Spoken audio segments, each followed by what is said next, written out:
pointing out those things is that we are our generation is very terrible at suffering.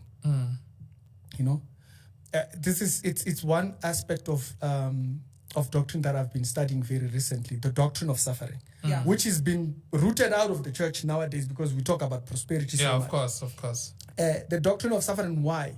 You look at people like Lazarus and the rich man's story. You have two dynamics. You have one who seems like he's doing well, but he's struggling in making a balance out of his life. And then you have one guy who doesn't have anything to a point where he even dies in sickness, he dies in what. And that one is the one who is actually rewarded when he passes. He suffered the right way. That's why he's rewarded. So nowadays, okay, because DVT has a successful YouTube channel, I want a successful YouTube channel. It's not people making decision on the basis of things that, of course, that adjust to their thinking. But I think sometimes when you are just struggling, there's no time for patience, there's no time to search within yourself. You just want to say, if it worked for her, I'm going to do it. If it worked for her, and sometimes it won't. But I get that, but at the same time, there's also, I get where you're coming from and what she's saying. At the same time, there's the two things of like suffering. Yes, I get the suffering part, but there's also, as you're saying, that people just want to do something because somebody else, it has worked for somebody else, you know? Just, even if I don't have, like, I don't like that thing, but just because she's doing it and it's working for her, then I'm gonna do it, right? Like, let's just make a typical example. You know, if let's say you start a spaza shop, like you're selling amagwinya, you know, the next time you wake up, somebody else has started a spaza shop. Why have they started a spaza shop? Because they feel that it's working for you, so I'm gonna do the same. To be able to surpass him, that. You know, so that's where I'm going. So even for marriage, if you look at it, like you said, other people are choosing marriage because they feel that me and my partner have got the necessary resources, or we love each other better. If this one's got married, we can also get married. You know, if they got married at an earlier age, we can also get married at an earlier age. We are capable. We can do it. If they say they struggled, we love each other. There's no way that we can struggle. We can do it better. You know, we can do it better. That's the wrong narrative that people are now making decisions on. We can do it better, and that's the problem. Yeah, no, that's a very good, and there's no development in that, by the way. You need to do a lot of character development. Some of you need to learn how to speak. So the first thing that I noticed when you started YouTube, hello guys, and I'm like, at first I told you I didn't like your channel. I remember. I didn't like your channel. I was like, hey, why? Why 1 minute video? She does 1 minute. I don't like 1 minute videos, you know? And so I'll go off. I'll watch Owami. I'll watch Sims. Yeah. Sims was not was Sims a YouTuber by that time? Sims was there before me. And there was Red Live, you know? Of course, but I did not like you because you were so television. I'm like, she's so traditional, man. Yeah, I would just go there and bounce. And now, this is the thing. So, as time goes, a few months goes by, there was a lot more people that started doing YouTube channels, and they all had the same introduction. What's up, guys? You know, I love you guys. You know, you didn't do that. You didn't do any of that stuff. And so I'm like, hey, I'm reverting to this idea of liking this person because they're traditional, but they don't sound like. Yeah, they don't sound like everybody else. Because here's this person, we don't know who she is. For all we know, she's a ghost. Right now, you know? Just know the voice. Okay, and then there's dramas that arise. She doesn't respond. Hey, man. Me, I'll be there. Baba. Hey, you give me fire, I give you fire. You know? And so I would ask myself, what kind of a marriage is Ndivoti in that gives her so much confidence to not respond? You know? Because other people will be fire for you. But then when you'll be just there, it's all silence. But it I was like, no. The confidence in the relationship must be. There's this aspect of I feel like destroys a lot of relationships, especially within the space of YouTube. You see it with a lot of couple-based channels where the audience comes and they take sides, and when they take sides, one person feels like they're doing less, or they're doing too much. But then there was this confidence that when you come on, here. So what is it? That's how I started liking your thing. It's that where I felt like I would have responded, you said absolutely nothing.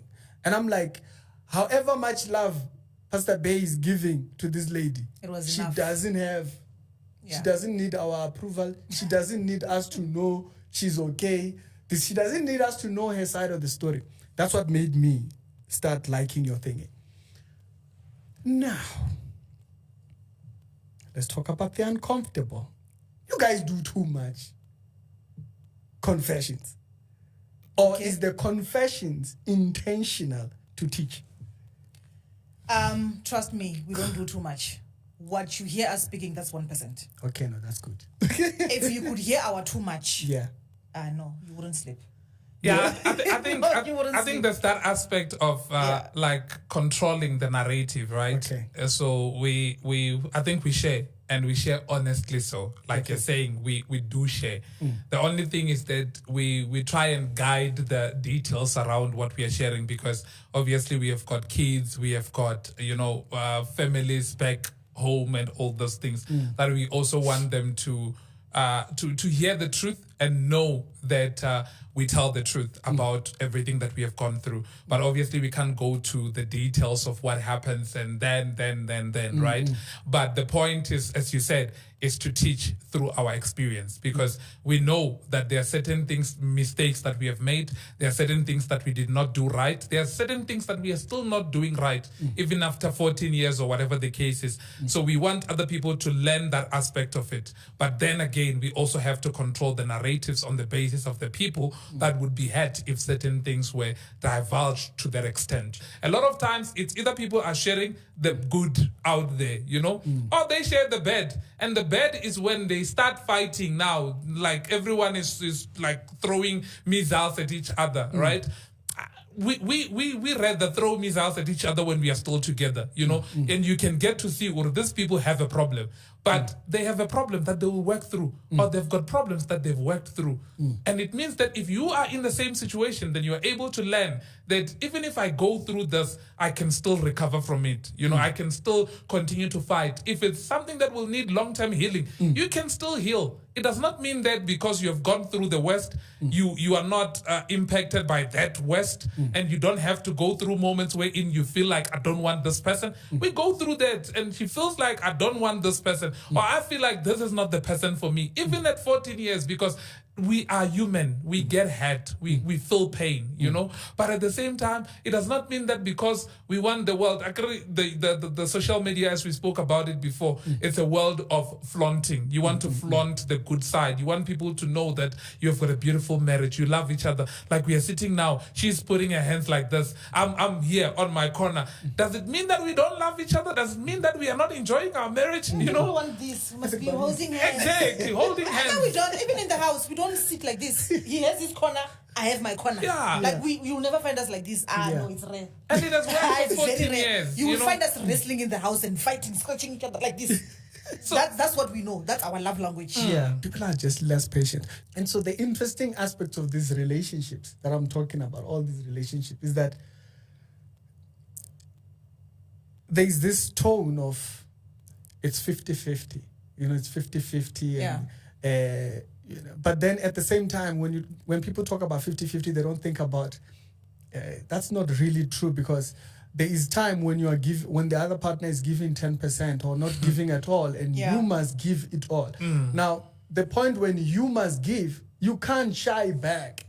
People feel like they must be getting, like, I'm not getting love right now. Yeah, there's times when I don't have thingy.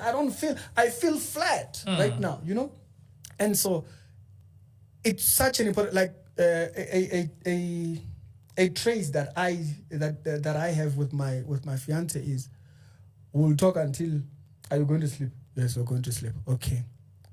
You sound annoyed. Yes, just a little bit. That's good. Go watch something by yourself. Yeah. If you look at it, there's a lot of marriages that break around loss. Someone loses their mother. It starts an emotional trip, because this person is trying to deal with the loss of their mother. This other one also, so you're not loving me now. They don't consider that this person is a little bit off. A loss of a child, miscarriage or something like that. Marriage, their relationship that you do not survive things like that. Of course. Yeah. Because why? We're expecting 50-50. No, there's some time you're going to be giving 100%. And that's the reality they don't talk. Yeah, it Or is the even reality. 150, the person is on a negative, and you have They to are- cover. You have to cover even their negative. Yeah, so Yeah. You are very right. I think she can talk more about it because she loves that topic of 50-50 and 150. I mean, I've never been a 50-50 person. I do not believe it. Yeah. And if just touching on maybe sharing a lot as well, I'm one person that I would never come out on social media Yeah. and preach what is not happening in my house. I always say that with my husband in our marriage, I do not know how many times I've packed my bags. Yeah. I do not know how many times he has assisted me to pack my bags and say, I think, Nami, I agree with you, babe. I think you must go. Yeah. That is our marriage. But you And fought through it. we fought through it. 14 years later, I am happy. Yeah. And I love the fact that we always ask ourselves this question. Now I'm going to say him because he recently just asked me yesterday. And I see whenever he asks me this question, his heart, it pumps. Are you happy? Because he knows that I can never pretend. You If want I'm to- not happy, I'm going to say it already. I don't feel like I'm in love. And if I'm not in love, I'm going to say it. I just can't have to pretend. say that I asked that question with a sense of caution because you don't really want to hear that want to answer. trigger things. Yeah, you don't But want he to hear has that I'm not ask. happy. Yeah. Yeah. So we normally ask each other, and I think with him, because now I think I'm the one that actually just I easily get triggered a lot. Yeah, yeah. So with him, he has to walk on an actually when he has to ask that question. But it's very important for him to ask so that he knows where I am emotionally. point. So he'll ask, babe, are you okay? Yeah. Are you happy? So he says, are you happy? Then I say, yeah, I'm happy. And then he has to now explain that I'm not talking about happy. Are you happy with me? Am I doing things okay? Yeah. And he's very scared at that time, or I might say no. And really, when I start talking now, I'm going to start, I don't like 1, 2, 3. I don't like 1, 2, 3. But it's important. I will say it. Like when you're saying that with your partner, you're going to ask, baby, are you okay? And then he says, I'm a bit annoyed. That's very nice. The fact that she's able to say, I'm a bit annoyed. Because some people, they won't say it. Yeah, the next yeah. thing tomorrow, you get a message, I'm done with you. Hi, Hey, Bo. whoa, what happened? And you've been annoying her every day. She was annoyed. Yeah. I'm a very open person. Yeah. There's never a day that I'm not gonna be. If I'm not okay, I'm gonna pretend like I'm okay. I can't fake it. Yeah. That's just who I am. Even on the public place, if there was a time when I was not happy with my husband, we fought, I will say that I'm not always happy. Yeah. I'm not always in love with my husband. There are days when I wake up, I look at him and I'm like, what was I thinking? Like, sometimes I regret, like, I wish I didn't marry him. But this is the thing. You see, someone takes that thought and then they immediately draw back. And I Yeah. think that's why I was listening to this guy. His name is David Wood. David Wood is a guy who has a psychopathic, what do you call them? A psychopath. Yeah. So he doesn't share in human emotion. So he doesn't have sympathy and stuff like that. Okay. And so they were asked him one day, he asked him, so how do you love? Because now since you don't have, and you have kids, you have like 2-3 kids, and some of his kids are disabled. So, and so how do you portray love? And he says, you see, the biggest mistake that we've made is that we made love only an emotion. We don't talk about love, just communication of action and stuff like that. Yeah, it's And so- commitment. and so he says, I've learned to love my kids because I'm not thinking about emotion. I'm thinking about what would benefit my wife. I'm thinking about what would do, I absolutely, don't hate me for this, but that's my perspective. I absolutely hate it when you do something for someone and then you guys break up and then you come back to tell us that you did this. Don't tell me, not anybody in particular, okay? Don't attach your name. Don't come and tell me you paid your own lobola. You know what decision you made when you took the lobola. Yes. Petty. That's petty. It's petty. To come back to someone and tell them now that, I did this. Like, No, it's no. when you're trying to justify your love. You're trying to put a price to your love. Like, what happened to, I loved you? That's the end That's of it. the end of it. That's why you paid it. Exactly. Okay. Like, the actions were being driven by something. Yeah, and do you know I took this girl to school? You did the right thing. You did something that benefited someone. Stop telling us that.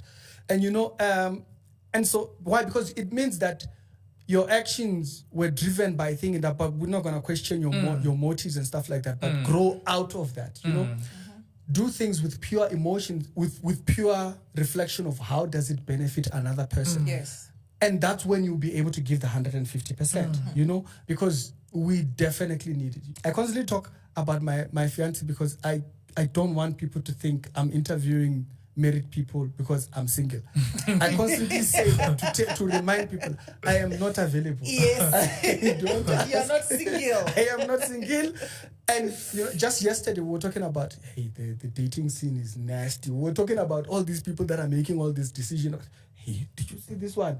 Did you see that this one made this decision? And we'll break down these relationships that are public, like celebrities. This one left her husband and she only did this at this time. This one will do this thing so that we give each other a caution. When you make a decision, you make it fully aware what it means. I personally, for unbelievers, hello, how are you? I don't have any faith in unbelievers' marriage because there is no core reference. I'm sorry. It's true. No, it's true. You don't have, because as we have Jesus who died at the point of someone who might not repent.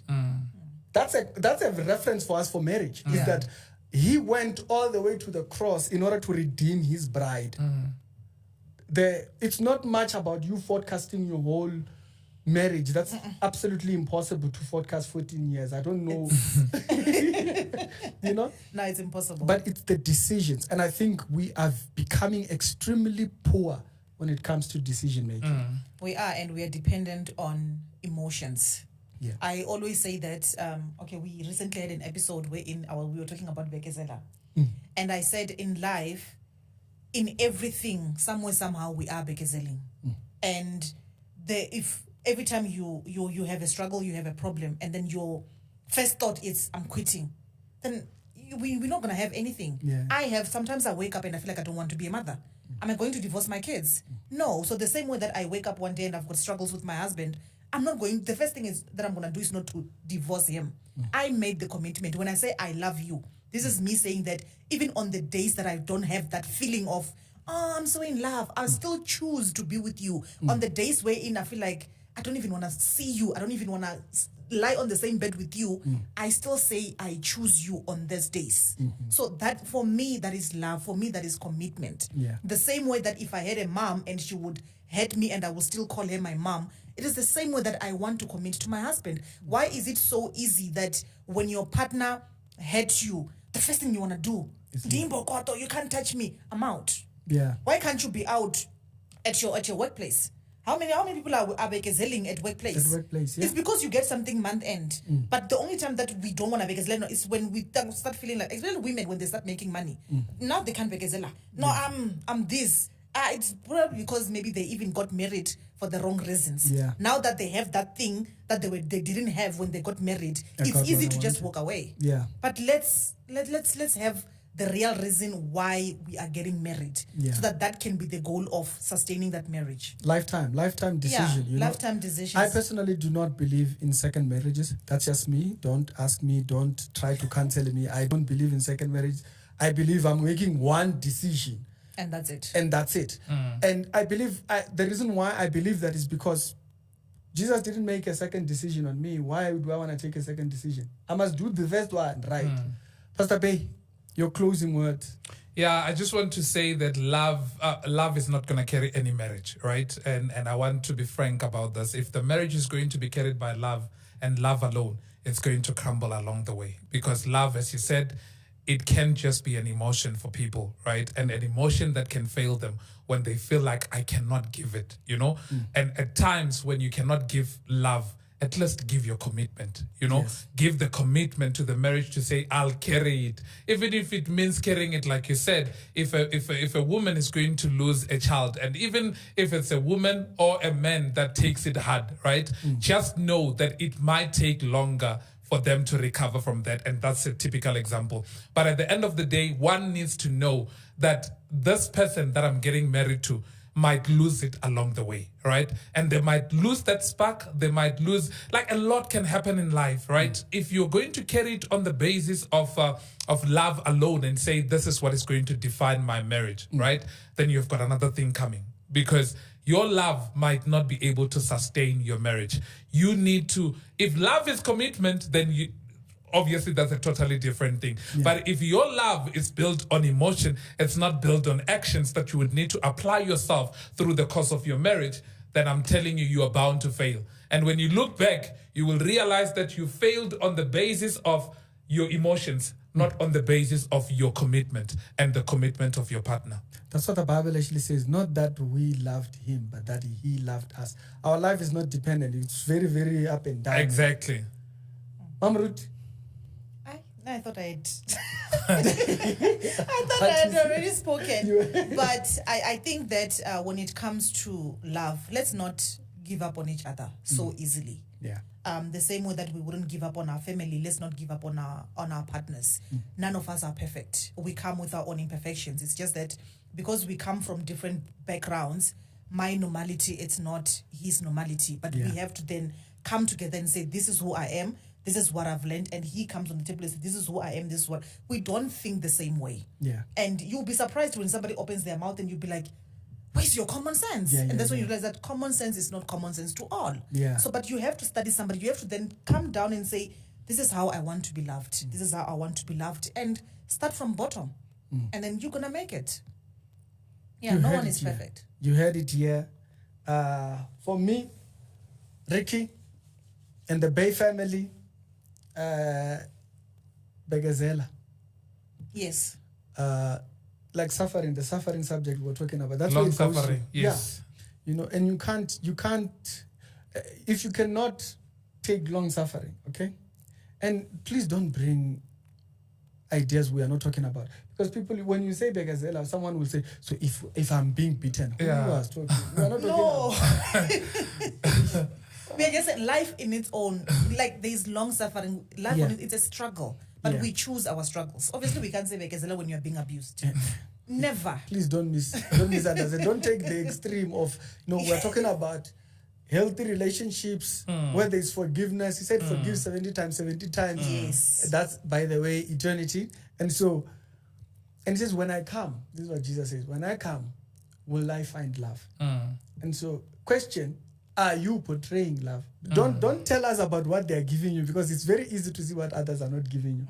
Tell us what you are giving into it. I like that. Honestly, I like that. I always say, and I'm sorry to cut you in your rapping, but I just want to say that I always say to everybody that is willing to listen that it's not about what you're getting. It's about what you're giving. He loves this topic, in every situation. Like, forget about what the other person is doing. If you focus on what the other person is doing, you will be disappointed. Focus on what is it that I'm doing. If we have a fight, like right now, what is it that I contributed to that fight? If you get to think that way, I'm telling you, a lot of situations are not going to hurt you, but they're going to motivate you to want to do the right thing. Even with intimacy. If I say, hey, you're not touching me, he said, are you touching me? You touch. Touch. Like, it's never one-sided. Like, are you doing it? Yeah. So, Bazalan, this family, it's a very, very close family to my heart. It goes a very long way to see people that are that devoted to each other.